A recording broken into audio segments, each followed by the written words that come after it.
ઈશ્વરભાઈ સંઘવી સાહેબનું અને આપણી વચ્ચે ઉપસ્થિત છે ગુજરાત પ્રદેશ પ્રમુખ શ્રી જગદીશભાઈ વિશ્વકર્મા, તેઓનું પણ તાળીઓના નાદ સાથે સ્વાગત કરીએ છીએ। સમગ્ર મંત્રીમંડળના સભ્યશ્રીઓ અહીંયા ઉપસ્થિત છે, તેઓનું પણ હૃદયપૂર્વક સ્વાગત છે। ગગજીભાઈ સુતરિયા સાહેબ, આપ સૌનું સ્વાગત કરી રહ્યા છે। તાળીઓના નાદ સાથે અભિવાદન કરજો। સાથે ડોક્ટર દુષ્યંતભાઈ પટેલ, બસ આ જોશ આપણે સમગ્ર કાર્યક્રમ દરમિયાન રાખવાનો છે। સાહેબ પધારે ત્યારે આપણે ખૂબ ઉષ્મા સાથે, ખૂબ ઉત્સાહપૂર્વક તેઓનું સ્વાગત કરવાનું છે। તાળીઓના નાદ સાથે પહેલેથી છેલ્લે બેઠેલા સર્વે જણ આપણા પ્રિય અને આદરણીય પ્રધાનમંત્રી શ્રી સાહેબનું સ્વાગત કરશે। આપણે આજે જ્યારે માનનીય પ્રધાનમંત્રી શ્રી સોમનાથના દર્શને જઈને આવ્યા છે, સાથે ત્યાં આજે 75 વર્ષનો જીર્ણોદ્ધાર જે સંકલ્પ આપણા માનનીય શ્રી સરદાર વલ્લભભાઈ પટેલ સાહેબે કર્યો હતો, એની આજે સાચી શ્રદ્ધાંજલિ આપી છે। ત્યારે આપણે સૌ જ્યારે સાહેબ પધારે ત્યારે જય સોમનાથ, જય સરદાર, ભારત માતા की જયના નારાથી તેઓનું સ્વાગત કરીશું। આપણો પ્રેમ અને આપણો અહોભાવ તેમની સામે વ્યક્ત કરીશું। ટૂંક જ સમયમાં માનનીય પ્રધાનમંત્રી શ્રી અહીંયા મંચસ્થ આપણી સાથે વિરાજમાન થવાના છે।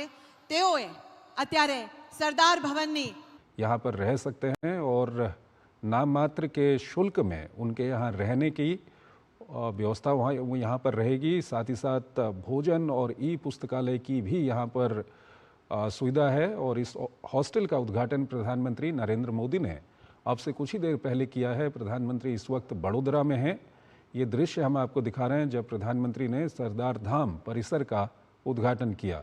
पाटीदार समुदाय के छात्रों के लिए ये छात्रावास परिसर बनाया गया है। 2021 में इसका निर्माण कार्य शुरू हुआ था और अब ये बनकर तैयार हो गया है। सरदार धाम ट्रस्ट की ओर से बनाया गया है और इसी तरह के 2 हॉस्टल पहले ही अहमदाबाद में हैं और ये तीसरा हॉस्टल बड़ोदरा में अब तैयार हो गया है, जिसका प्रधानमंत्री ने अभी उद्घाटन किया है। और पाटीदार समुदाय के जो कमज़ोर वर्गों के छात्र हैं उनके लिए काफ़ी फ़ायदेमंद ये हॉस्टल होने वाला है। यहाँ पर कम शुल्क में उनके रहने और खाने की व्यवस्था होगी। साथ ही साथ पढ़ाई के लिए यहाँ पर ई हॉस्टल, माफ़ कीजिएगा, ई पुस्तकालय और दूसरी व्यवस्थाएं भी काफ़ी अच्छी तरह से कमज़ोर वर्ग के छात्रों के लिए की गई हैं। अब से कुछ देर पहले के दृश्य हम आपको दिखा रहे हैं जब प्रधानमंत्री ने वहाँ पर सरदार धाम हॉस्टल का उद्घाटन किया और साथ ही साथ स्वागत क्षेत्र, भोजन क्षेत्र और ई पुस्तकालय का भी वहाँ पर प्रधानमंत्री ने अवलोकन किया। तो ये हम दृश्य आपको दिखा रहे हैं बड़ोदरा के।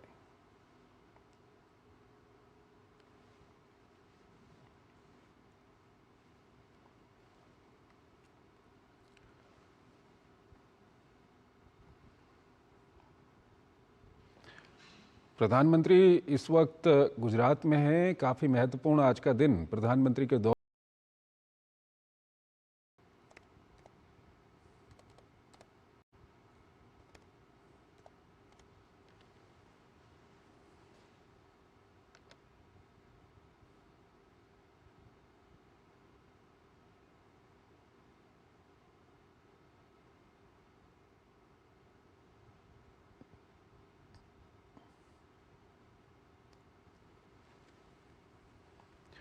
तो आपको ये दृश्य दिखा रहे हैं हम बड़ोदरा के, जहां पर पीएम मोदी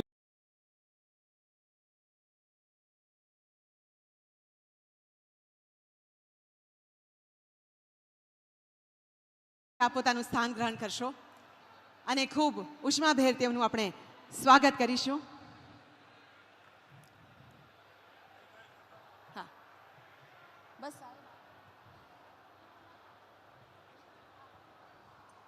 આપ સૌને વિનંતી છે કે આપ મંચ સામે જોતા જોતા પોતાનું સ્થાન ગ્રહણ કરશો। ટૂંક જ સમયમાં आ जाएगा। ये हॉस्टल बनकर तैयार हो गया है बड़ोदरा में। આપ સૌને મળવા ખાસ આજે સોમનાથ દાદાના આશીર્વાદ લઈને અહીંયા સરદાર ધામ પધારી રહ્યા છે। તાળીઓના નાદ સાથે उत्साह साथे स्वागत करिए भारत माताना पनोता पुत्र, गुजरातना लोक लाडीला ने विश्वना सर्वश्रेष्ठ नेता माननीय प्रधान સોમનાથ, જય સોમનાથ, જય સરદાર, જય સરદાર, ભારત માતા કી, ભારત માતા કી. સમગ્ર પાટીદાર સમાજના પ્રેમ અને આશીર્વાદને ઝીલવા, આપ સૌને મળવા આપણા માનનીય પ્રધાનમંત્રી શ્રી અહીંયા પધારી ચૂક્યા છે. આજનો અવસર માત્ર વિકાસનો ઉત્સવ નથી, આજે એક એવી ભાવયાત્રા છે જ્યાં આસ્થા, રાષ્ટ્રભાવના અને સંકલ્પ ત્રણેયનો અદ્ભુત સંગમ સર્જાયો છે. માનનીય સાહેબ આજે પવિત્ર સોમનાથ મહાદેવના ચરણોમાં ઉપસ્થિત રહ્યા.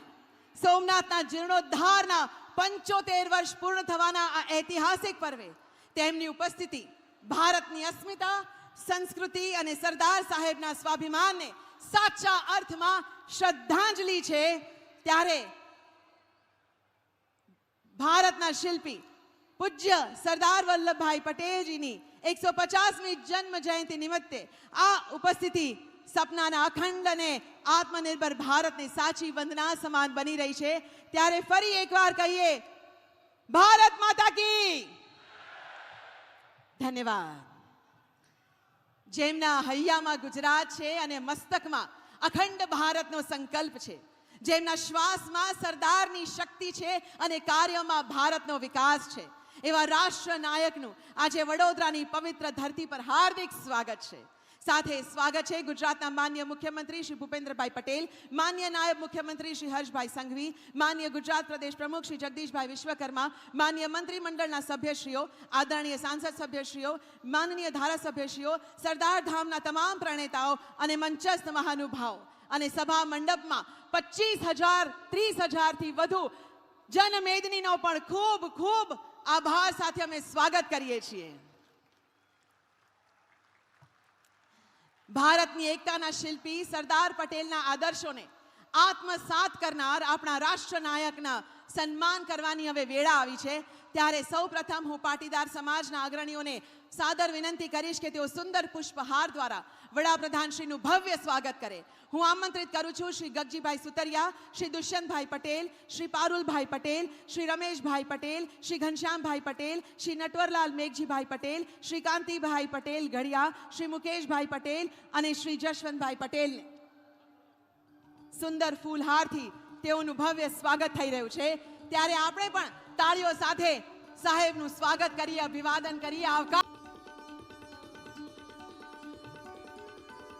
શ્રી મૌલેશભાઈ ઉકાણી સિડસર દ્વારા સ્વાગત કરવામાં આવશે. જગત જનની માં અંબાના અનંત આશીર્વાદ જેઓની સાથે છે એ રાષ્ટ્ર સેવકનું સ્વાગત થઈ રહ્યું છે. ત્યારે તાળીઓના નાદ સાથે આપણે પણ આ ક્ષણને વધાવીએ અને હર હંમેશ જગત જનનીના આશીર્વાદ તેઓ પર વરસતા રહે તેવી માને પ્રાર્થના છે, અભ્યર્થના છે. શ્રી વેલજીભાઈ શેટા સમસ્ત પાટીદાર સમાજ સુરત દ્વારા સ્વાગત કરવામાં આવશે.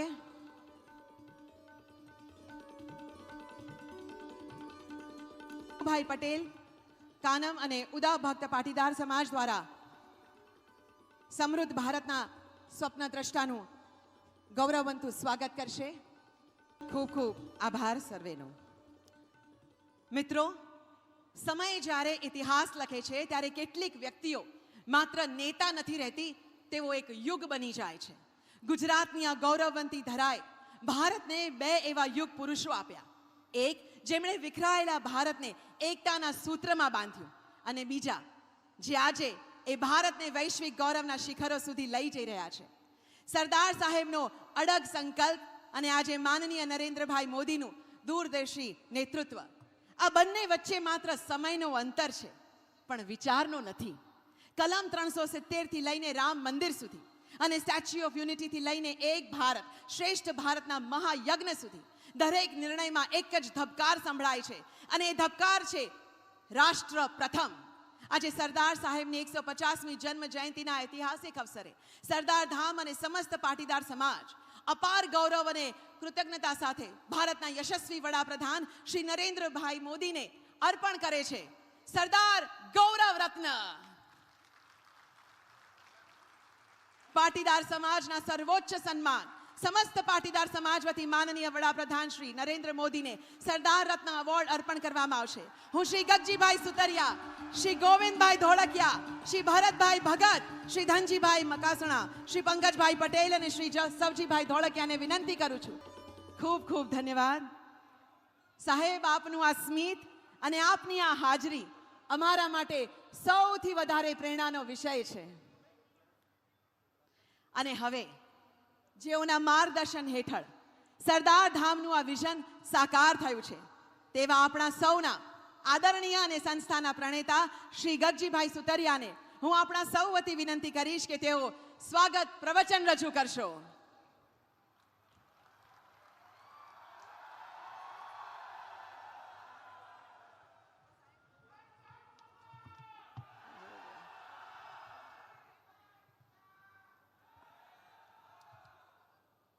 दोस्तों को हमारी दोस्ती मुबारक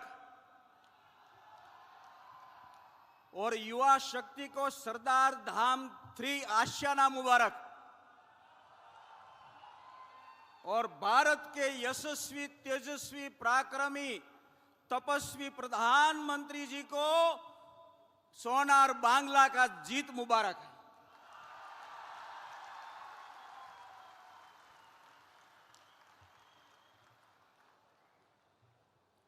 एक भारत श्रेष्ठ भारत स्वप्नद्रष्टा नवा भारतना निर्माता आजना सरदार धाम 3 डॉक्टर दुष्यंत दक्षा पटेल सरदार धाम 3 ना लोकार्पण करता आजना कार्यक्रमना अध्यक्ष श्री एवा भारतना लोकलाडीला प्रधानमंत्री श्री नरेंद्र भाई मोदी जी 1240 सरदार धामना ट्रस्टीओ वती एवं समस्त पाटीदार समाजनी 9 संस्था वती हूँ आपनो प्रमुख सेवक गगजी सुतरिया खरा हृदयना उमळका साथे हृदयथी स्वागत करूं छूं। मोदी साहेब जी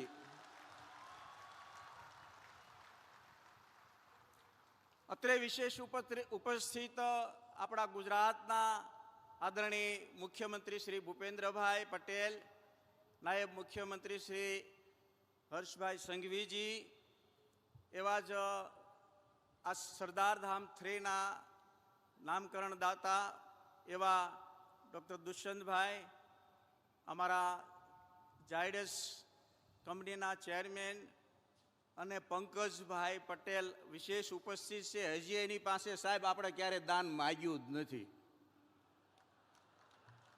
एनी साइजનું ખાનું જ નથી એવું હજી। એવી રીતે વિશેષ ઉપસ્થિત ગુજરાત સરકારના મંત્રીશ્રીઓ, વિશેષ કેબિનેટ મંત્રી શ્રી મનસુખભાઈ, ઉપસ્થિત સૌ રાજકીય મહાનુભાવો, સામાજિક સંસ્થાના વડાઓ, વિશેષ દાતાશ્રીઓ, ભૂમિદાતાશ્રીઓ, ભવનદાતાશ્રીઓ, ફ્લોરદાતાશ્રીઓ અને બંને મંચ પર ઉપસ્થિત સરદાર ધામના અમારા સૌ સ્થાપક ટ્રસ્ટી એવं ટ્રસ્ટીશ્રીઓ, વિશેષ આ કાર્યક્રમ જેણે કંડાર્યો છે, રાત દિવસ 15 દિવસ જે મહેનત કરી છે, સાહેબ પાસેથી અનુમતિ મળી કાર્યક્રમની પછી એવા અમારા યુવા સંગઠનના હીરલાઓ, તારલાઓ અને વિરાંગનાઓ અને એવી જ રીતે સિક્કાની બીજી બાજુ એવા અમારા 2100 કરોડનો વ્યાપાર કર્યો છે એવા 1400 જીપીબીઓના મેમ્બરશ્રીઓ, વિડીયો કોન્ફરન્સથી એલઈડીના માધ્યમથી 47 જગ્યાએ આપણને સમગ્ર ગુજરાતમાં સાહેબ કાર્યક્રમ માણી રહ્યા છે એવા સૌ બંધુ ભગીનીઓ, લગભગ 540 બસો अलग अलग शहरों में खास करीने मध्य गुजरात में अमदावाद अलग अलग शहरों में आई है एवं 540 बस में पधारेला बंधु भगिनीओ, खास करीने आ प्रसंगे उपस्थित राष्ट्रवादी मीडिया मित्रों, उपस्थित सौनु हूँ आपनो सेवक अभिवादन करूँ छूं। अने मित्रों आ कार्यक्रमनी विशेषता है सरदार साहेबनी प्रतिमानु पुष्पांजलि अने अनावरण, सरदार धाम 3 नु लोकार्पण પાટીદાર સમાજની સંસ્થાઓ દ્વારા સાહેબશ્રીનું અભિવાદન, 150મી જન્મ જયંતિ અને ખાસ કરીને ટ્રિપલ તલાક, 370 કાશ્મીરમાંથી કલમ હટાવી, make in India, new education policy, new defence policy, new foreign policy અને વિશેષ કરીને વિદેશમાં ભારતનું ગૌરવ વધારવું, આટલી 9 બાબતોને કેન્દ્રમાં રાખીને સાહેબને સન્માનની જરૂર નથી, પણ આ દેશને જરૂર છે કે એટલે સરદાર રત્ન ગૌરવ એવોર્ડથી સાહેબ આપને સન્માન કરતા અમે ગર્વની લાગણી અનુભવી છે.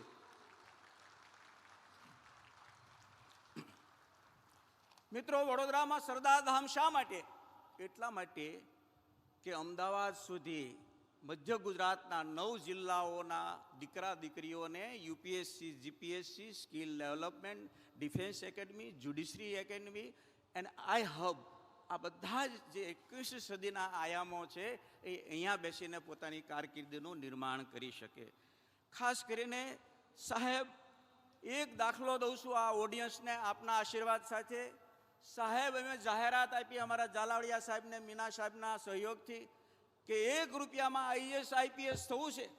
સાહેબ, એક દીકરી આવે છે, એ ફોર્મ ભરે છે. અમે થોડા મિત્રો અંદર બેઠા હતા, દીકરી બોલાવી અંદર કે બેટા તારે યુપીએસસી કમ્પ્લીટ કરવું? હા કાકા. પપ્પા શું કરે?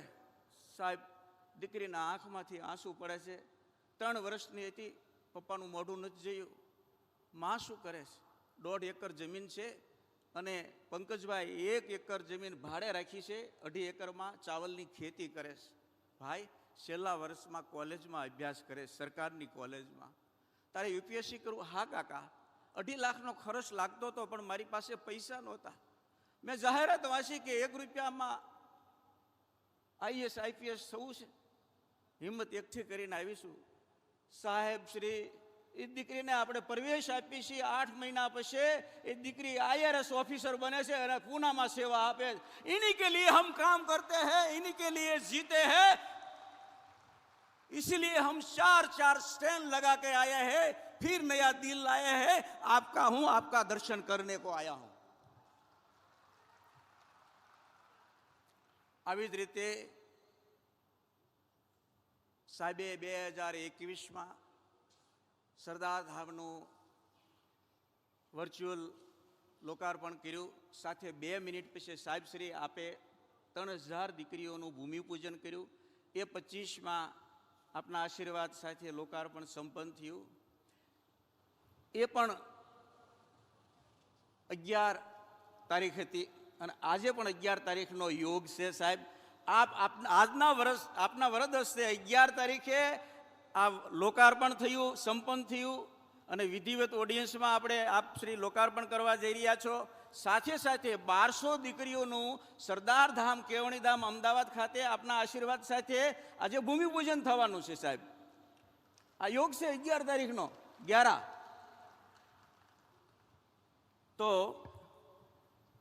રાજકોટનો પ્રોજેક્ટ શરૂ થઈ ગયો છે, સુરતનો પ્રોજેક્ટ શરૂ થઈ ગયો છે. આવતા વર્ષે સાહેબ અમારા દાતાઓના આશીર્વાદ સાથે, દાતાઓ બહુ સમજદાર ને ઉદાર છે, એટલે દાતાઓના આશીર્વાદ સાથે મને દેખાય છે 2 લોકાર્પણ સાહેબ આપના વરસ હસ્તે આવી રહ્યા છે. અગાઉથી આપની અનુમતિ માગીએ છીએ. અમારું એક જ સપનું છે કે સરદાર વલ્લભભાઈ પટેલના સપનાના સમાજનું નિર્માણ કરવું, દેશનું નિર્માણ કરવું. આદરણીય નરેન્દ્રભાઈ મોદીજીના 2047ના વિકસિત ભારતના નિર્માણ કરવા માટે સરદાર ધામ ટ્રસ્ટ સાહેબ આપની હારે ખંદે ખંદા મિલાવીને સંકલ્પબદ્ધ છે કામ કરવા માટે. સાહેબ, ઈશ્વર અમને નમ્રતા સાથે ખૂબ કામ કરવા માટે ઈશ્વરને પ્રાર્થના કરીએ છીએ. ઈશ્વરી કામ કરવા માટે અમને ઈશ્વર શક્તિ પ્રદાન કરે, નિરઅભિમાનપણે અમે કામ કરી શકીએ. અને સાહેબ, ક્યાંય પણ આપણને લાગે આપને તો અમને સહજ ધ્યાન દોરજો. વિશેષ સરદાર ધામના 5 લક્ષ્ય બિંદુઓ છે, એ સૌ જાણો છો, એટલે હું સમય નથી લેતો. સાહેબશ્રીએ પણ ત્યાં જોયા. બસ મારે તો આજે 6.5 કરોડ ગુજરાતના બંધુ ભગીનીઓને સર્વ સમાજને પણ સાહેબના આશીર્વાદ સાથે એક અપીલ કરવી છે કે હવે મિત્રો એ સમય પાકી ગયો છે કે બિનજરૂરી ખર્ચાઓ, બિનજરૂરી ચર્ચાઓ, બિનજરૂરી પરચાઓ, રૂઢિરિવાજો અને અંધશ્રદ્ધામાંથી પછત કરીને યુવા શક્તિની તસવીર, તકદીર બદલવા માટે જો 10 વર્ષ એમાં રોકાણ કરશું ને સાહેબ, તો ભારતની તસવીર બદલાઈ જશે. અને સરકાર અને સંસ્થાન એક સિક્કાની બે બાજુ છે. સરદાર ધામ યહૂદી સમાજનો ઇતિહાસ વાંચ્યા પછી સાહેબ, દેશની તસવીર બદલવા માટે, નવા ભારતના નિર્માણ માટે ખરા હૃદયથી રાત દિવસ અમે આપની સાથે છીએ.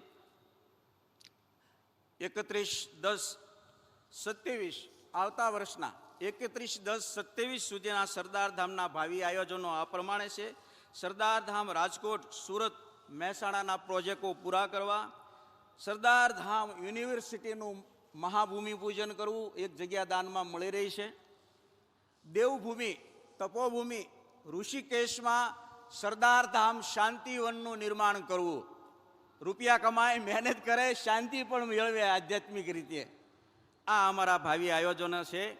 ફરીને સાહેબ આપ રૂબરૂ પધાર્યા, સમય આપીને.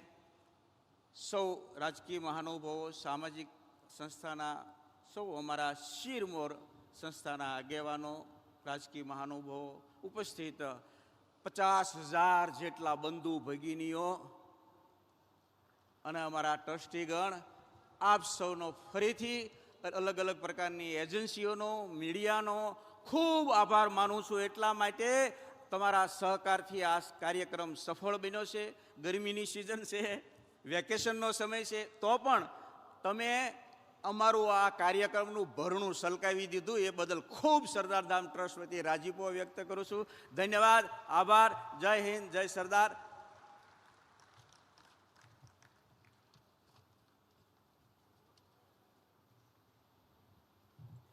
ખૂબ ખૂબ આભાર ગગજીભાઈ. સમાજની પ્રગતિના આ લક્ષ્યને શબ્દોમાં રજૂ કરવા બદલ આપનો પણ અમે હૃદયપૂર્વક આભાર વ્યક્ત કરીએ છીએ. જેઓના શાંત સ્વભાવમાં શાસનની મક્કમતા છે અને જેઓના દ્રઢ નિર્ણયોમાં ગુજરાતના સામાન્ય માનવીનું હિત છે, એવા આપણા રાજ્યના મક્કમ અને નિર્ણાયક મુખ્યમંત્રી શ્રી ભૂપેન્દ્રભાઈ પટેલ સાહેબને આદરપૂર્વક વિનંતી કરીશ કે તેઓ આ અવસરે આપણને સૌને સંબોધિત કરશો. આવો તાળીઓ સાથે તેઓને આવકારીએ.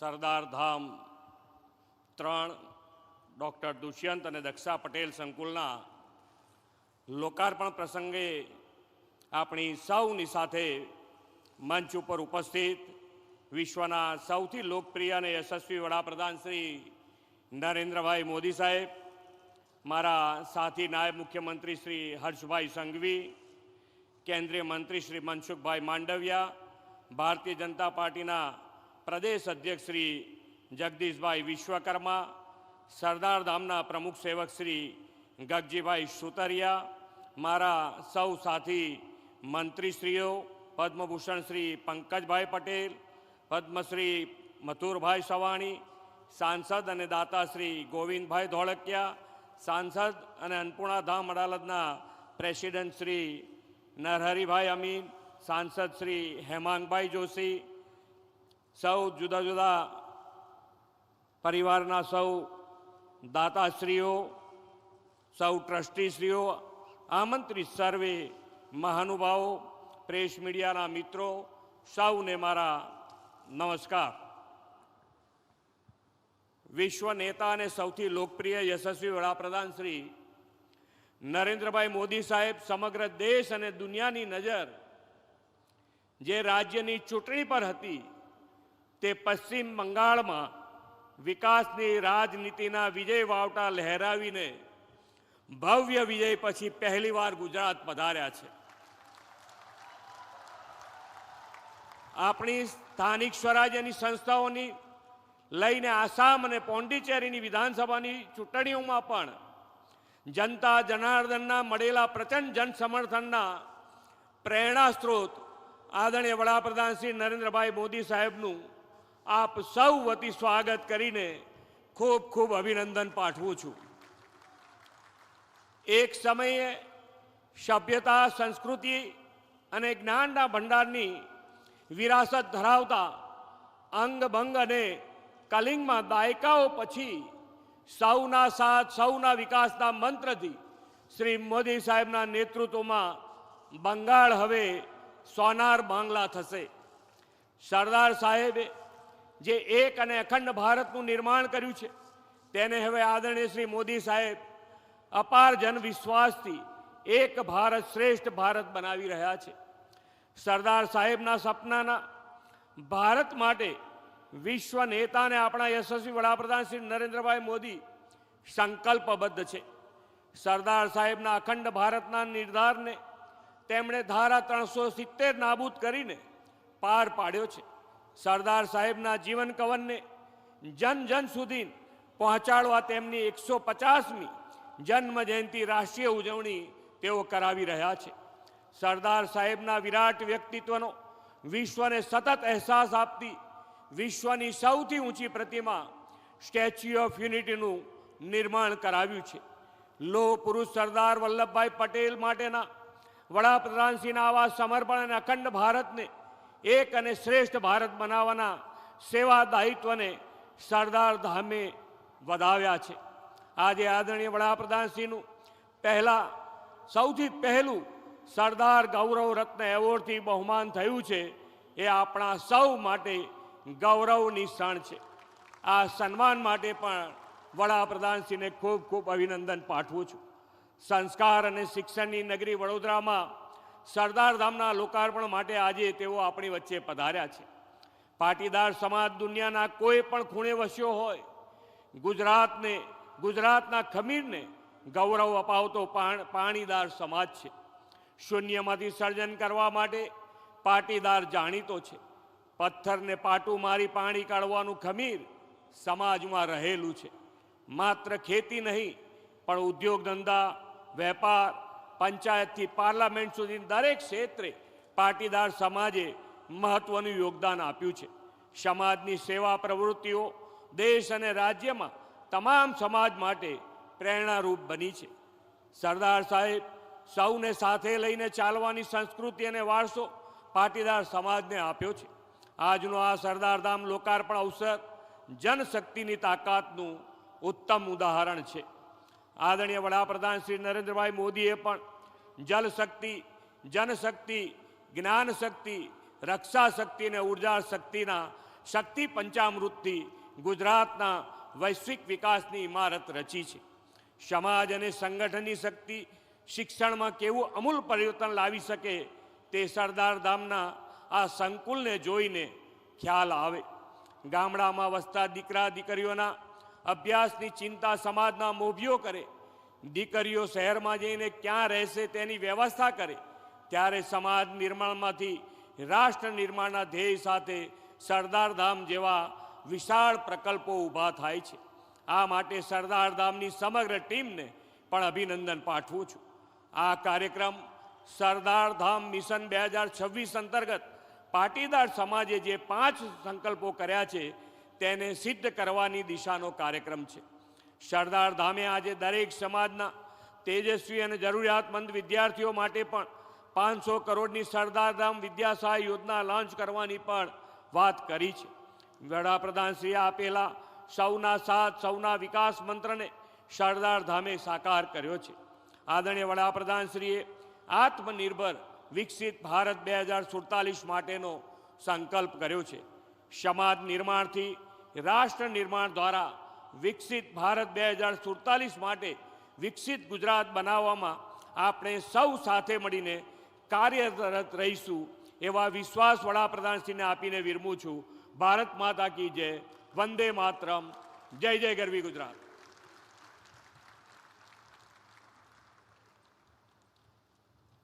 ખૂબ ખૂબ આભાર માન્ય મુખ્યમંત્રી શ્રી. સરદાર ધામના સેવાકીય યજ્ઞમાં રાજ્ય સરકારના મક્કમ સહયોગ અને આપના પ્રોત્સાહક શબ્દો બદલ અમે સદાય આપના ઋણી રહીએ છીએ.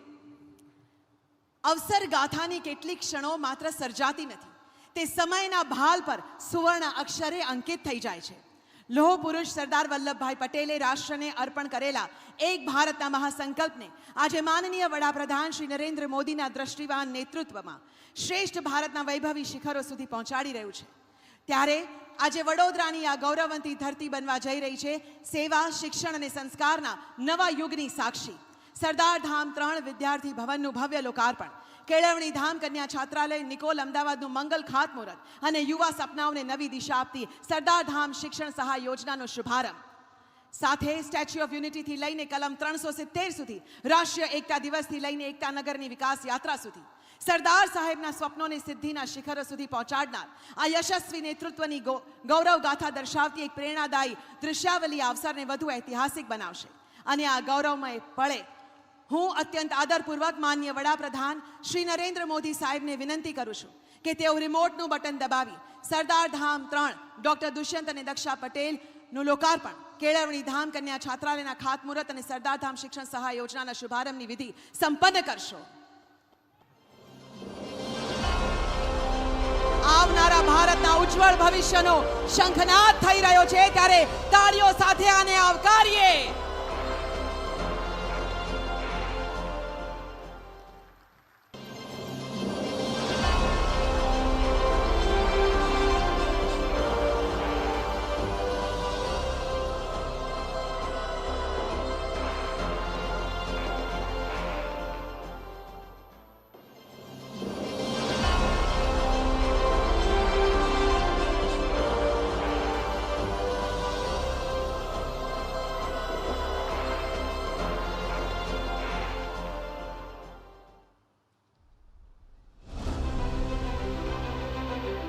ગુજરાતની માટી એટલે શું જાણો છો? આઝાદીની અલખ આ માટી, એકતાની ઝલક આ માટી, પરસેવાની પોષક આ માટી, પરસેવાની પૂરક આ માટી. આવી માટીના ખોળે ઉછરેલા પાટીદારો બળનું, કળનું, મહેનતના હળનું સરનામું પાટીદારો. ગુજરાતની આ ધરાએ રાષ્ટ્રને હંમેશા દૂરંદેશી નેતૃત્વની ભેટ આપી છે. આજ માટીના લોહ પુરુષ વલ્લભભાઈ પટેલને આજ માટીના માણાએ સરદારનું બિરુદ આપ્યું હતું. અને આજ માટીમાં ઊંડા મૂળિયા રોપીને સરદારે 562 રજવાડાઓમાં વહેંચાયેલા દેશને આઝાદી પછી એક કર્યો. આ માટીની શક્તિ તો જુઓ. એક ભારત બનાવનાર પણ ગુજરાતી અને શ્રેષ્ઠ ભારત બનાવનાર પણ એક ગુજરાતી. मैं नरेंद्र दामोदर दास मोदी રાષ્ટ્રને હંમેશા પ્રથમ રાખીને માટીનું ઋણ ચૂકવનાર આપણા રાષ્ટ્ર પુરુષ, દાયકાઓના કષ્ટોને એક દાયકામાં ભૂતકાળ બનાવનાર આ લોક લાડીલા ગુજરાતી, સમગ્ર હિન્દુસ્તાનના મન મસ્તિષ્ક પર છવાયેલો આ અવાજ, भारत माता की કાશ્મીરની એકતા પાછળ, અયોધ્યાના હર્ષ અશ્રુ પાછળ, સરદાર સરોવર ડેમની ઊંચાઈ પાછળ, વિશ્વની સૌથી વિરાટ શ્રદ્ધાંજલિ પાછળ ઊભો એક અડીખમ રાષ્ટ્રનાયક,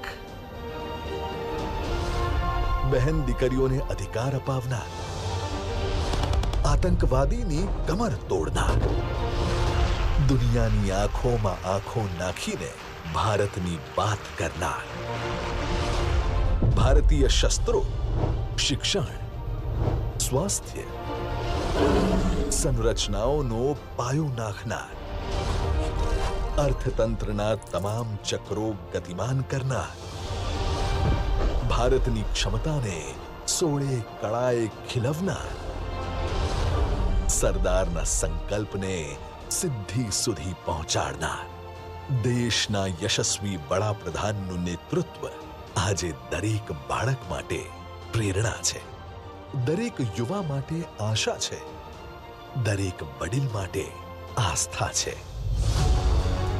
આ ભાવને શબ્દોમાં ઢાળવું અશક્ય છે. એટલે જ આજે આ ભાવને ઢાળી રહ્યા છીએ એક ઐતિહાસિક અભિવ્યક્તિમાં. તો આજના સ્વર્ણિમ અવસરે અમે સરદાર ધામ, ખોડલધામ, અન્નપૂર્ણા ધામ, ઉમિયા માતાજી સંસ્થાન ઊંઝા અને સિદ્ધસર, વિશ્વ ઉમિયા ફાઉન્ડેશન, કેળવણી ધામ અને સુરતનો સમસ્ત પાટીદાર સમાજ અને સમસ્ત પાટીદાર આરોગ્ય ટ્રસ્ટ સુરત સાથે મળીને સરદારના સમૃદ્ધ વારસાને ગૌરવ અપાવનાર માનનીય વડાપ્રધાન શ્રી નરેન્દ્ર મોદીને અર્પણ કરીએ છીએ એક બિરુદ, એક સન્માન, યુગો યુગો સુધી યાદ રહેનાર ઓળખ, સરદાર ગૌરવ રત્ન. માનનીય નરેન્દ્રભાઈ, આજે સરદાર ધામ અને સમસ્ત પાટીદાર સંસ્થાઓ તમારી સાથે છીએ અને દેશની વિકાસ યાત્રામાં ભાગીદાર છીએ. લોહ પુરુષ સરદાર, વિકાસ પુરુષ મોદીજી.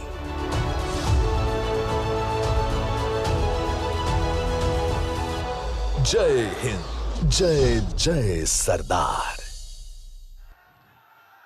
ફરી એકવાર એક સાથે એક સુરમાં બોલીશું, જય સરદાર. આભાર. દેવીઓ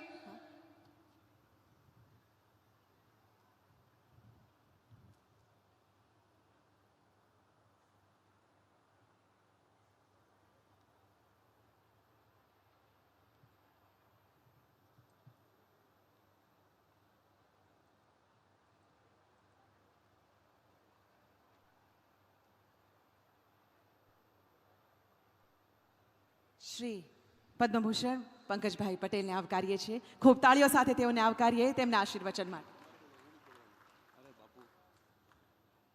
ઝાયડસના ચેરમેન એવા પંકજભાઈ પટેલ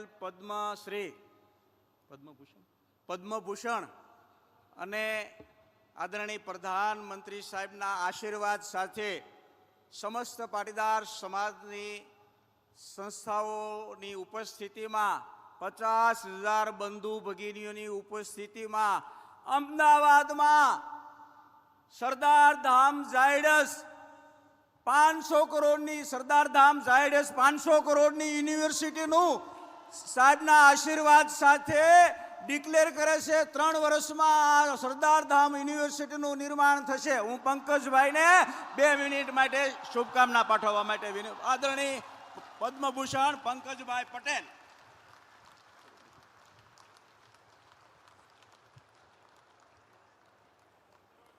માનનીય નરેન્દ્રભાઈ, મારા સૌ પાટીદાર સાથી મિત્રો, બહેનો, ભાઈઓ,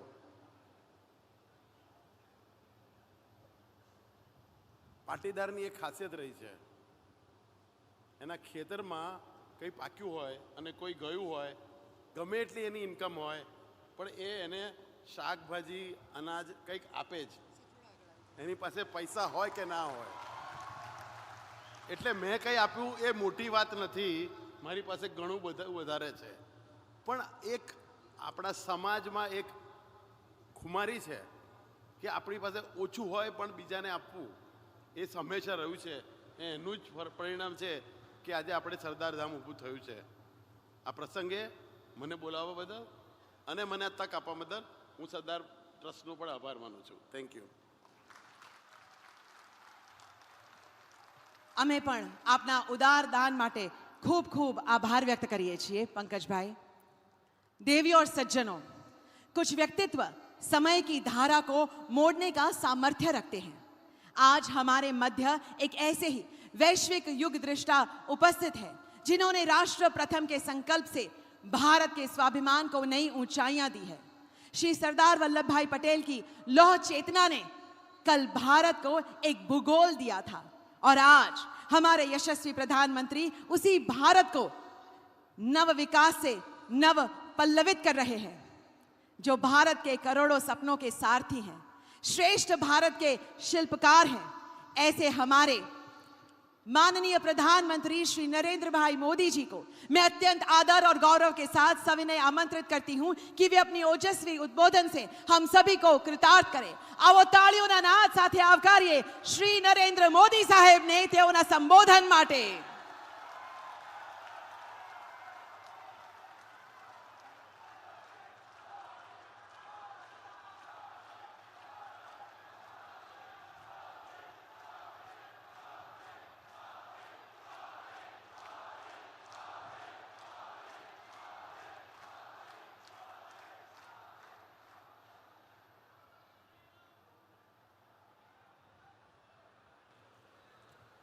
भारत माता की, भारत माता की।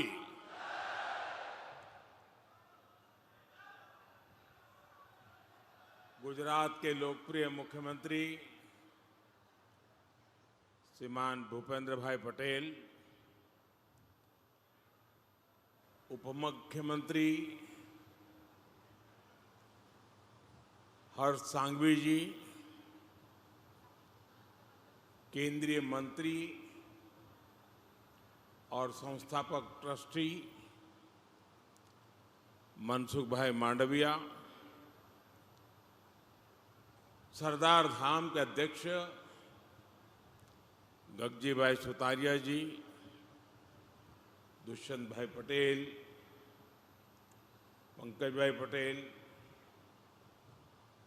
राज्य भाजपा अध्यक्ष भाई जगदीश विश्वकर्मा, मंच पर उपस्थित गुजरात सरकार के सभी मंत्री, सभी दाताश्री, ट्रस्टी श्री, अन्य महानुभाव और गुजरात के कोने कोने से आए हुए मेरे प्यारे भाइयों और बहनों,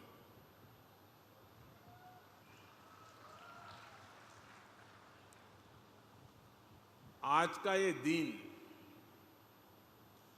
किसी पुण्य पर्व से कम नहीं है।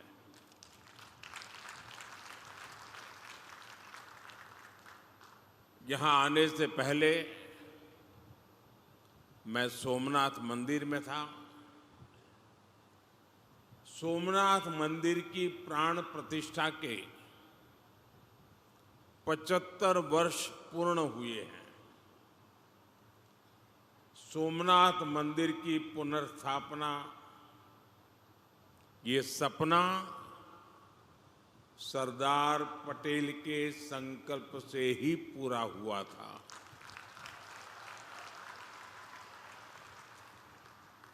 इस अवसर पर प्रभास पाटन में सोमनाथ अमृत महोत्सव मनाया जा रहा है और उसी दिन यहां बड़ोदरा में सरदार धाम से जुड़े एक अत्यंत महत्वपूर्ण प्रोजेक्ट का लोकार्पण और शिलान्यास भी हो रहा है। डॉक्टर दुष्यंत और दक्षा पटेल कॉम्प्लेक्स का लोकार्पण, शिक्षण सहाय योजना का शुभारंभ, नई परियोजनाओं का भूमि पूजन, ये सभी कार्य भविष्य में राष्ट्र निर्माण के प्रभावी प्रकल्प साबित होंगे। एक तरह से ये संस्थान युवाओं के लिए भविष्य के कैरियर के लॉन्चिंग पैड का काम करेंगे। मैं आप सभी को, समाज के सभी लोगों को इस पुण्य कार्य के लिए बहुत बहुत बधाई देता हूं। साथियों, आज आपके बीच आया हूं तो एक और बात की खुशी है। बंगाल,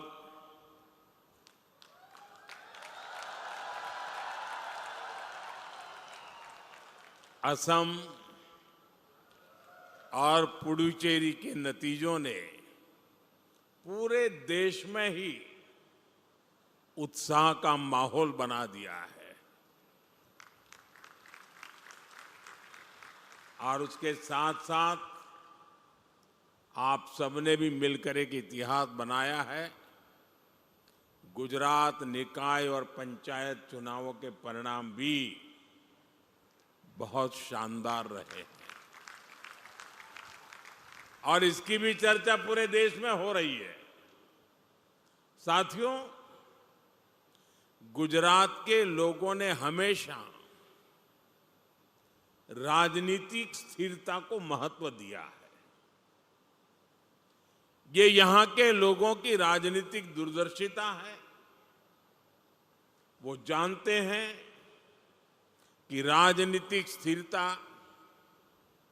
का महात्म्य क्या होता है और जहां राजनीतिक स्थिरता होती है वहां अर्थव्यवस्था की गति और तेज हो जाती है। गुजरात ने ये बात बहुत पहले समझ ली थी।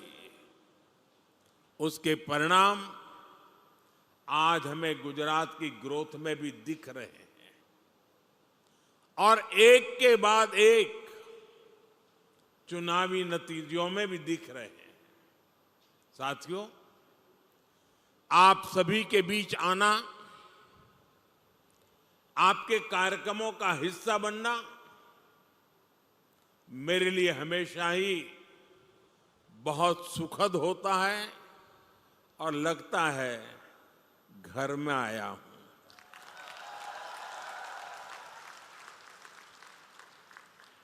क्योंकि आपके बीच आकर समाज की शक्ति का एहसास होता है। हम सभी जानते हैं कि जब भी कहीं पर वास्तविक बदलाव होता है वो समाज की सामूहिक ताकत से ही होता है। खासकर जिन जिन समाजों ने शिक्षा को प्राथमिकता दी है, शिक्षा में समान भागीदारी को अपना लक्ष्य बनाया है, वो समाज हमेशा आगे बढ़े हैं। उन्होंने नई ऊंचाइयों को छुआ है। इसलिए भाइयों बहनों, सरदार धाम के हर प्रयास में जब भी मुझे मौका मिलता है मैं हमेशा आपके साथ खड़े होने का प्रयास करता हूं।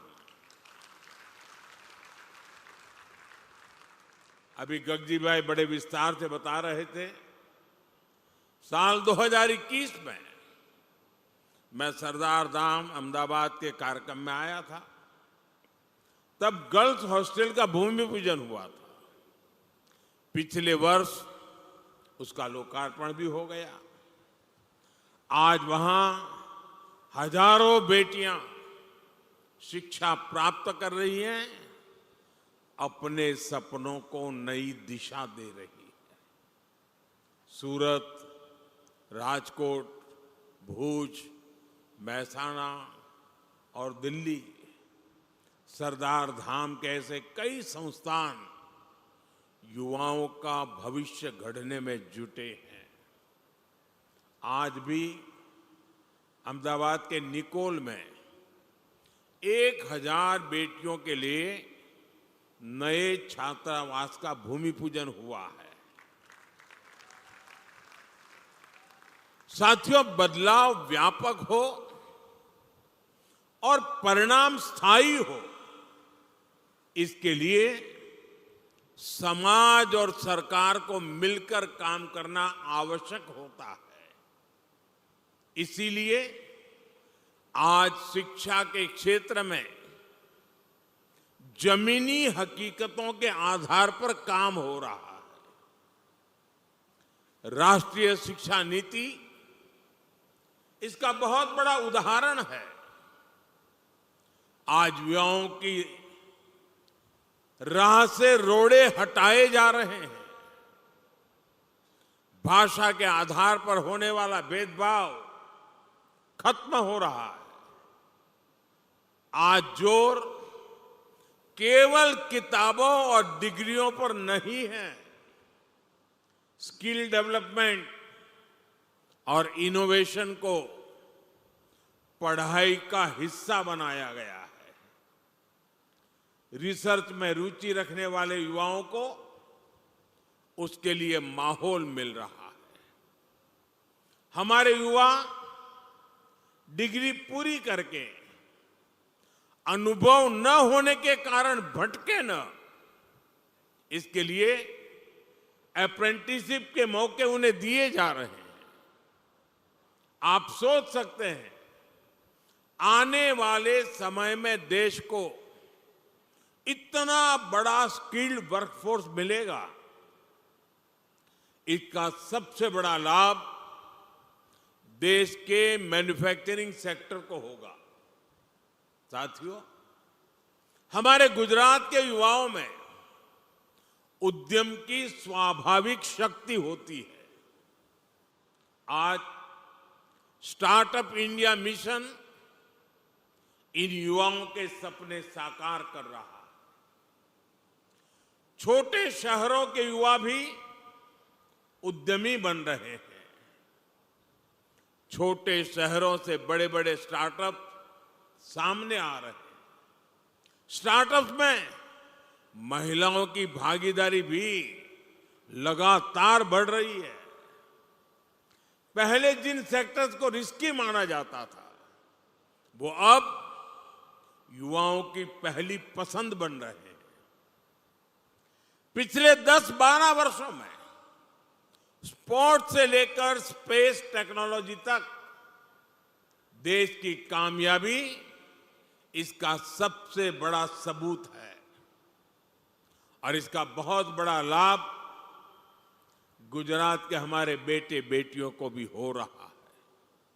साथियों, समाज में प्रगति का सबसे बड़ा आधार होता है उसकी आधी आबादी की भागीदारी। गुजरात ने इसे 2 दशक पहले ही समझ लिया था और इस दिशा में मजबूती से कदम भी उठाए थे। साथियों, आज गुजरात मॉडल की वही सफलता देश में दोहराई जा रही है। देश में करोड़ों महिलाओं के बैंक खाते खोले गए, शौचालय, नल से जल, गैस कनेक्शन की सुविधाएं दी गई। आज मुद्रा योजना के जरिए महिलाएं आत्मनिर्भर भी बन रही हैं। परिवार में महिलाएं स्वस्थ रहें, इसके लिए आयुष्मान भारत और मातृ वंदना जैसी योजनाएं कवच बनकर काम कर रही हैं। साथियों, पहले कितने ही क्षेत्रों में बेटियों के लिए दरवाजे ही बंद होते थे। आज उन्हीं सेक्टर्स में बेटियां लीडरशिप रोल में सामने आ रही है। आज नेशनल डिफेंस एकेडमी में महिला कैडेट्स ट्रेनिंग ले रही है। हमारी बेटियां फाइटर पायलट बन रही है। राजनीति में भी महिलाओं की भागीदारी बढ़ाने के लिए लगातार प्रयास हो रहा है। नारी शक्ति वंदन संशोधन के जरिए हमने इसके लिए एक और प्रयास किया था। राजनीतिक कानूनों से वो पास नहीं हो पाया, लेकिन मैं आपको आश्वस्त करूंगा, देश भर की महिलाओं को आश्वस्त करूंगा, हम इस दिशा में लगातार प्रयास करते रहेंगे।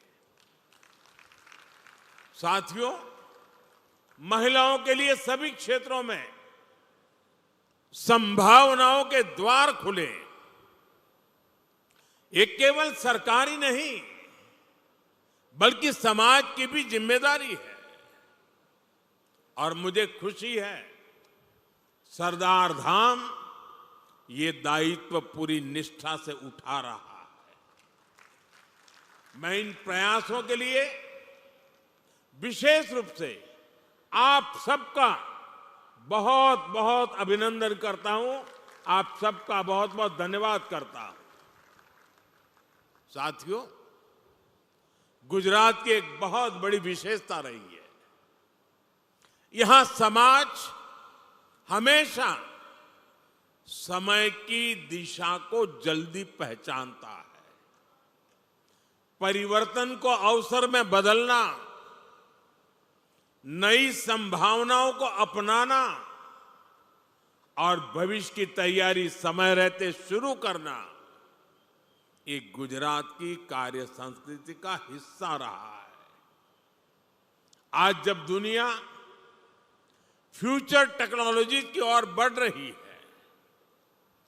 तब गुजरात भी नई गति के साथ आगे बढ़ रहा है। Semiconductor manufacturing, aerospace, advance engineering, green energy, financial services, हर क्षेत्र में गुजरात अपनी नई पहचान बना रहा है। साणंद में मेड इन इंडिया सेमीकंडक्टर्स बन रहे हैं। केन सेमीकंडक्टर प्लांट में भी प्रोडक्शन शुरू हो चुका है। धौलेरा और सूरत में भी नए सेमीकंडक्टर प्रोजेक्ट्स आगे बढ़ रहे हैं। साथियों, हमारा भारत, हमारा गुजरात ग्लोबल सप्लाई चेन का बड़ा केंद्र बने, हम इस दिशा में लगातार काम कर रहे हैं। आने वाले समय में वडोदरा की भी इसमें महत्वपूर्ण भूमिका होगी। आज यहां बने मेट्रो कोचेज दूसरे देशों तक एक्सपोर्ट हो रहे हैं। सावली में आधुनिक रेल सिस्टम का कोचेज का निर्माण हो रहा है। इंजीनियरिंग, हैवी मशीनरी, केमिकल्स और फार्मा, पावर इक्विपमेंट और एमएसएमई, ऐसे कई सेक्टर्स में आज वडोदरा मैन्युफैक्चरिंग का मजबूत केंद्र बन चुका है। यहां की गति शक्ति यूनिवर्सिटी ट्रांसपोर्ट और लॉजिस्टिक की फील्ड में प्रोफेशनल्स तैयार कर रही है। अब एरोस्पेस सेक्टर में भी वडोदरा नई पहचान बनाने जा रहा है। यहां एयरक्राफ्ट मैन्युफैक्चरिंग प्रोजेक्ट तेजी से आगे बढ़ रहा है। साथियों, गुजरात और देश में विकास के प्रयासों के बीच एक और विषय संवेदनशील होता जा रहा है। पिछले कुछ वर्षों में दुनिया लगातार अस्थिर परिस्थितियों से गुजर रही है। पहले कोरोना का संकट, फिर वैश्विक आर्थिक चुनौतियां और अब पश्चिम एशिया में बढ़ता तनाव। इन सारी परिस्थितियों का असर लगातार पूरी दुनिया पर पड़ रहा है और भारत भी इससे अछूता नहीं है। अगर कोरोना महामारी इस सदी का सबसे बड़ा संकट थी, तो पश्चिम एशिया में युद्ध से बनी परिस्थितियां इस दशक के बड़े संकटों में से एक है। जब हमने मिलकर कोरोना का मुकाबला कर लिया, तो इस संकट से भी अवश्य पार पा जाएंगे। सरकार भी लगातार ये प्रयास कर रही है कि देश के लोगों, देश के सामान्य नागरिक पर इन सारी विपरीत परिस्थितियों का कम से कम असर हो। लेकिन ऐसे समय में देश को जन भागीदारी की शक्ति की बहुत बड़ी आवश्यकता है। हमें भारत के नागरिक के तौर पर अपने कर्तव्य को प्राथमिकता देनी होगी।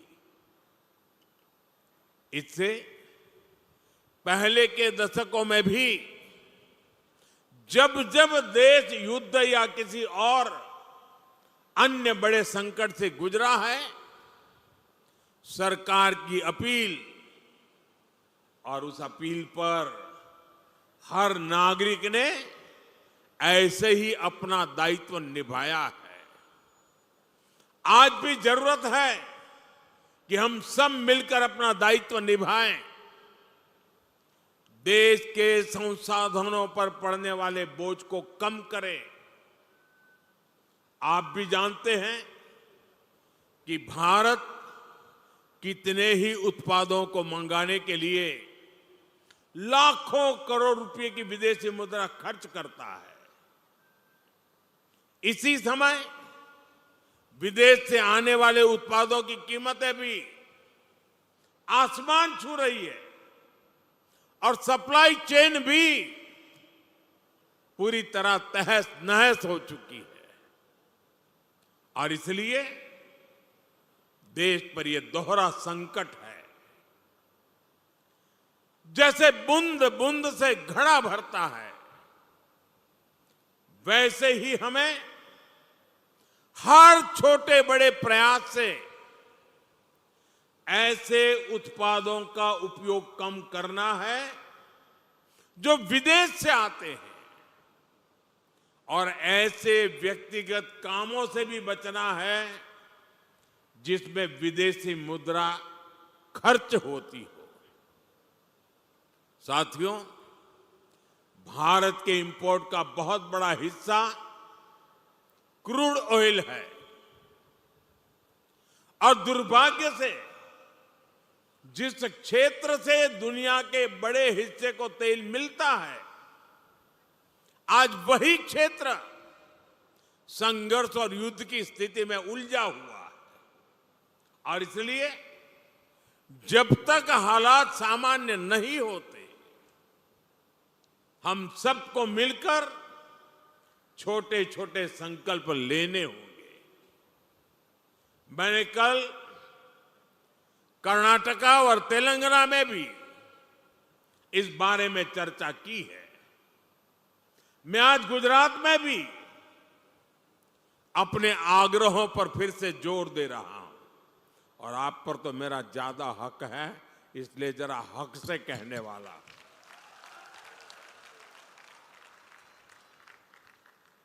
मेरी देश के हर नागरिक से अपील है,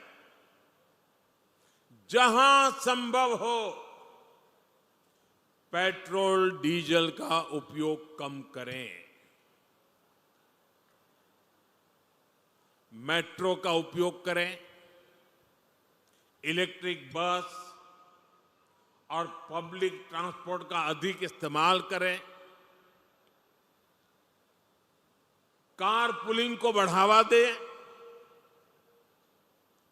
जिनके पास कार है वे एक गाड़ी में ज्यादा लोगों को साथ लेकर चलें।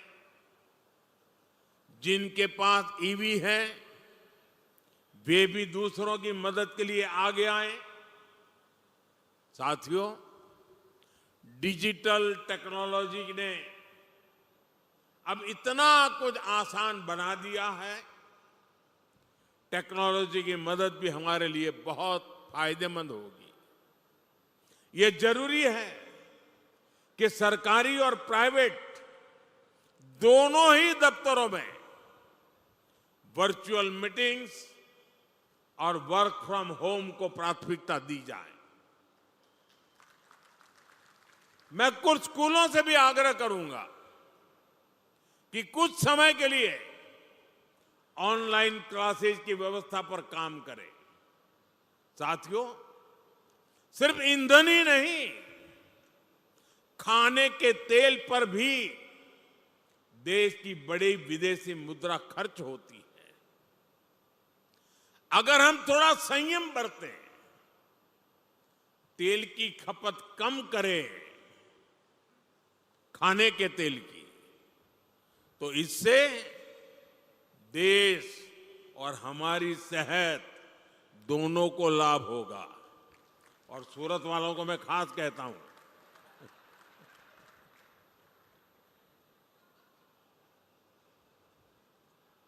इसी तरह मैं आज समाज के सभी भाई बहनों से, मैं आपके परिवार का सदस्य हूं इसलिए आग्रह से कहता हूं, और इसमें तो आपको आगे आकर के मेरी मदद करनी पड़ेगी। सोने की आयात पर भी देश का बहुत बड़ा पैसा विदेश जाता है। मैं आप सबसे, देशवासियों से आग्रह करूंगा कि जब तक हालात सामान्य न हो, हम सोने की खरीद को टाले, गोल्ड की जरूरत नहीं है।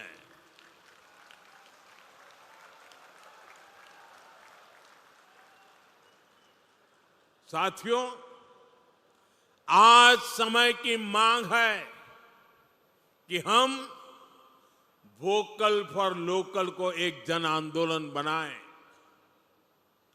विदेशी सामान की जगह लोकल उत्पादों को अपनाएं। अपने गांव, अपने शहर, अपने देश के उद्यमियों को हम ताकत दें। यहां लोग बैठे हैं, बहुत अच्छी चीजें बनाते हैं, श्रेष्ठ चीजों का उत्पादन करते हैं। साथियों, हमारे में से ज्यादातर खेती के कारोबार की दुनिया से पैदा होकर के यहां आए हैं। खेती में स्वदेशी खाद को बढ़ावा मिले, नेचुरल फार्मिंग को बढ़ावा मिले, डीजल पंप की जगह सोलर पंप्स का उपयोग बढ़े। और हम तो किसान के बेटे हैं, किसान की बेटियां हैं। हमें अपना खेत सबसे पहले बचाना है, हमें अपनी धरती मां को बचाना है, हमें केमिकल फर्टिलाइजरों से अपनी धरती मां को मारना नहीं चाहिए। हमारे खेत को बचाना है, हमारी धरती मां को बचाना है। और इसलिए मैं आप सबसे आग्रह करूंगा कि आप अपने गांव में हर किसान भाई बहन को केमिकल फर्टिलाइजर से मुक्ति का रास्ता बताइए, नेचुरल फार्मिंग की तरफ ले जाइए। साथियों, एक और भी अहम विषय, और वो भी आप में से बहुतों को लागू होता है, बुरा मत मानना, फैशन हो गई है। जैसे ही वैकेशन हुआ, बच्चों के हाथ में विदेश की टिकट पकड़ा देते हैं। विदेश में जाके वैकेशन कर रहे हैं। गर्मी की छुट्टियां आ रही हैं, आजकल विदेश घूमने, वहां पर डेस्टिनेशन वेडिंग, ये मैं यहां से बहुत से लोग हैं, अब मुझे निमंत्रण नहीं भेजते हैं, पहले भेजते थे क्योंकि विदेश में ही शादी करते थे, अब बंद कर रहे हैं। ये विदेश में वेडिंग, इनका फैशन खूब बढ़ रहा है, और लेकिन इस पर भी बहुत विदेशी मुद्रा खर्च होती है। साथियों, आप सोचिए, क्या भारत में ऐसी जगह नहीं है जो हम अपनी वैकेशन वहां मनाएं, हमारे बच्चों को हमारा इतिहास पढ़ाएं, हम अपने स्थानों पर गर्व करें। और जरूरी है कि भारत में ही अपनी वैकेशन मनाएं। और वेडिंग के लिए भी मैं नहीं मानता हूं कि भारत से अधिक कोई अच्छी पवित्र जगह हो सकती है हमारे लिए।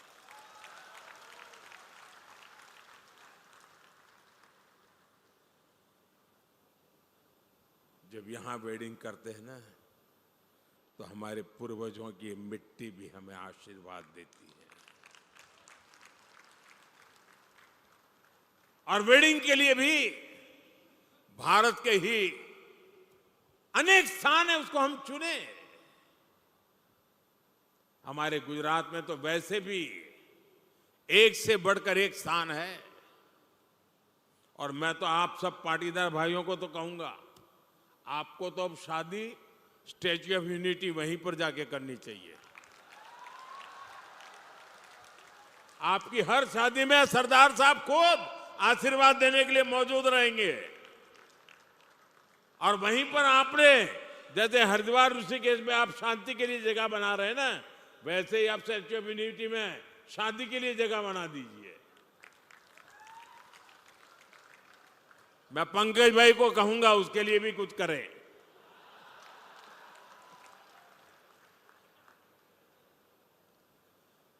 जैसे हाल के वर्षों में सरदार साहब के स्टैच्यू ऑफ यूनिटी हमारा एकता नगर पर्यटन का इतना बड़ा केंद्र बनकर उभरा है कि हम ये तय कर सकते हैं, हम ज्यादा से ज्यादा लोगों को स्टैच्यू ऑफ यूनिटी पर लेकर के जाएं।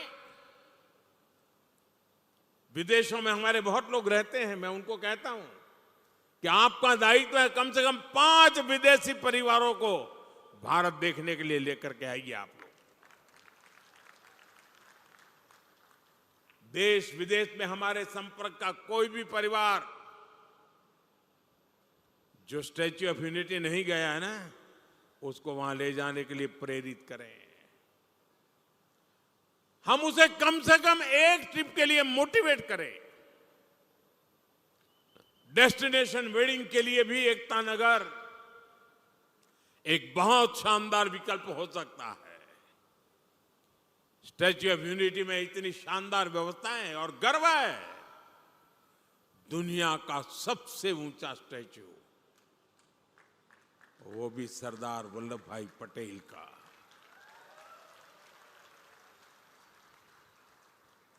इस देश का कोई नागरिक ऐसा नहीं हो सकता है कि जिसको इसके लिए गर्व न हो दोस्तों। और मैं आपसे आग्रह करता हूं, आप सभी इसका फायदा उठाइए, इसका लाभ उठाइए। साथियों, ये मैंने छोटे छोटे प्रयास आपको, कोई मुश्किल काम नहीं बताया आपको,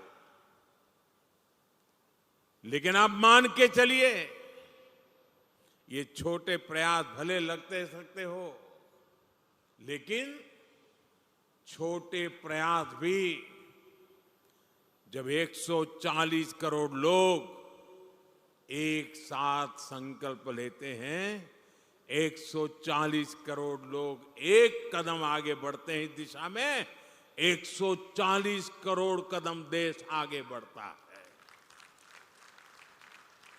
तो वही छोटे प्रयास राष्ट्र की सबसे बड़ी ताकत बन जाते हैं। और इसलिए फिर एक बार हमें एकजुट होना होगा ताकि संकट किसी भी तरह हमारी प्रगति को, हमारे विकास को प्रभावित ना करे। मुझे विश्वास है हम सब साथ मिलकर इन संकल्पों को पूरा करेंगे और देश को मजबूती देंगे।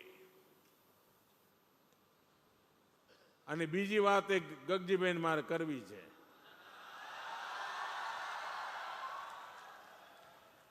આપે મને સરદાર ગૌરવ રત્નથી સન્માનિત કર્યો।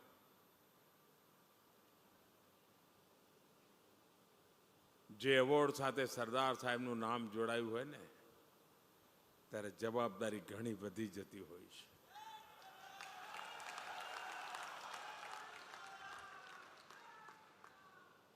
એટલે એક પ્રકારે ગગજીભાઈએ બહુ ચાલાકી પૂર્વક આજે મને બાંધી દીધો કે આગા પાછા ના થતા।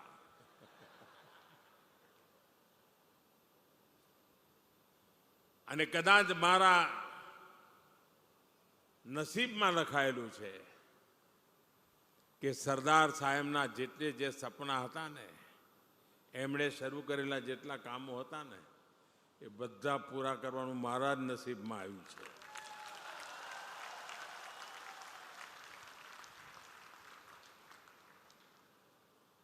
અને આજે જ્યારે આપે આ સન્માન આ એવોર્ડ આપ્યો છે, હું આપને વિશ્વાસ આપું છું કે સરદાર સાહેબના સપના પૂરા કરવામાં આપ સૌના આશીર્વાદથી મને જે કંઈ શક્તિ મળી છે, સંસ્કાર મળ્યા છે, ગુજરાતની માટીએ મને જે શીખવાડ્યું છે, એના ભરોસે હું કહું છું કે સપના પૂરા કરવા માટે મહેનતમાં હું કચાશ નહીં રાખું.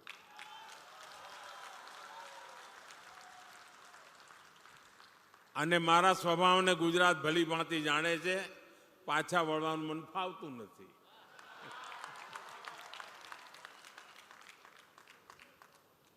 પરંતુ આપે આ સન્માન કર્યું એ મારા માટે બહુ મોટી બાબત છે. એક વાર મેં એક પ્રસંગ વાંચ્યો હતો કે જનરલ કરિયપ્પા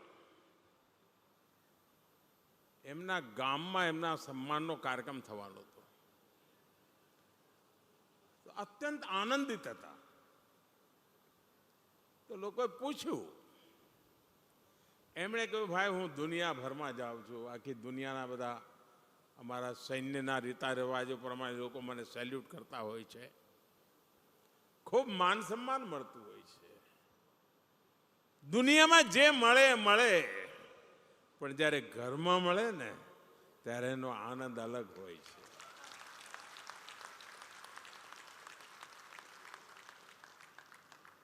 ભારતના પ્રધાનમંત્રીનું દુનિયામાં સન્માન થઈ રહ્યું છે કારણ ભારત સામર્થ્યવાન થઈ રહ્યું છે.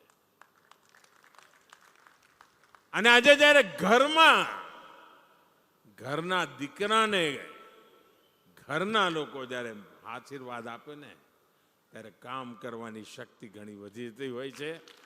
મારે માટે મારા પરિવારજનોએ આપે સૌએ આ સરદાર રત્નરૂપી જે આશીર્વાદ આપ્યા છે એ બદલ હું આપનો ખૂબ ખૂબ આભારી છું અને આ ઋણનો સ્વીકાર કરું છું.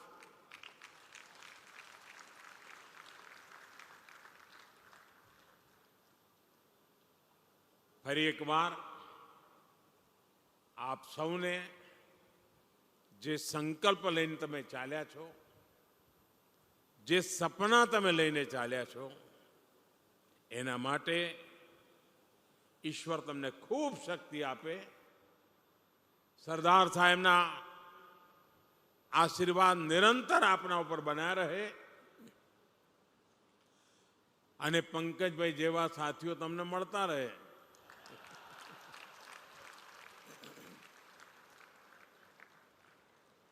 અહીંયા અમે ત્રણ એવા લોકો બેઠા છીએ કે જેનો વિશેષ નાતો છે. એક પંકજભાઈ, બીજા નરહરી અમીન, અમે બધા નવનિર્માણની ઓલાદો છીએ.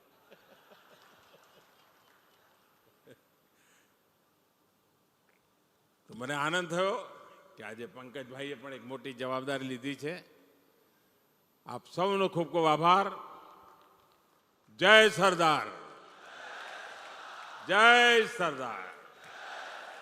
धन्यवाद. अभिभूत है हम माननीय प्रधानमंत्री जी. आपके शब्द एक विकसित भारत के निर्माण का पावन मंत्र है.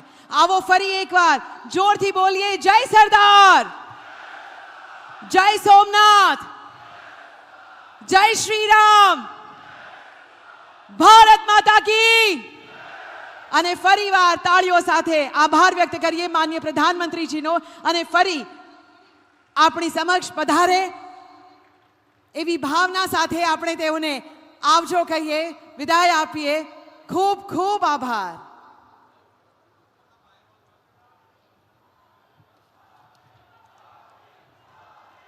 બરાબર.